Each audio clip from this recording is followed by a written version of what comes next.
రాజ్ తన గదిలో కూర్చొని ఆఫీస్ ఫైల్స్ చూస్తూ ఉంటాడు. ఇక ఆ గదిలోకి వచ్చిన కావ్య రాజును చూస్తూ బాధపడుతూ ఆలోచిస్తూ ఉంటుంది.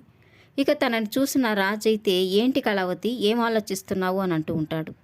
మనం ఎంతో కష్టపడుతున్నాం. తాతయ్య గారు ఎన్నో సంవత్సరాలు కష్టపడి ఇంత ఆస్తిని కూడబెట్టారు. ఈ కుటుంబానికి ఏ కష్టం రాకుండా చూసుకున్నారు.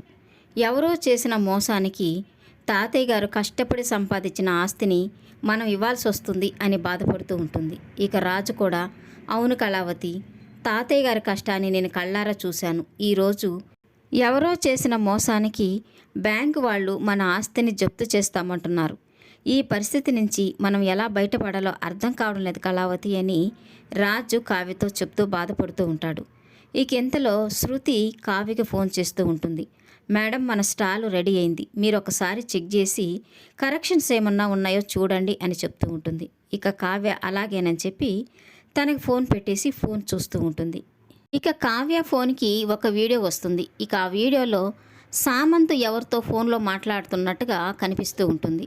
ఇక అది చూసిన కావ్య ఒక్కసారిగా షాక్ అయిపోతూ ఉంటుంది. ఇక ఆ ఫోన్ని రాజుకు చూపిస్తూ ఉంటుంది. ఇక రాజు కూడా సామంత్ను చూసి తను కూడా షాక్ అయిపోతూ ఉంటాడు. అంటే వీడు చనిపోలేదు, బ్రతికే ఉన్నాడనమాట. మనకు చనిపోయినట్టుగా భ్రమ కలిగించి మనతో బ్యాంకుకి 100 కోట్లు కట్టేలాగా ఎవరు చేసుంటారు? ఇదంతా ఎవరో తన వెనక నుండి ప్లాన్ ప్రకారం చేస్తున్నారనిపిస్తుంది అని రాజ్ అంటూ ఉంటే, ఇక కావ్య అయితే అలా ఎవరు చేసింటారు అని అడుగుతూ ఉంటుంది.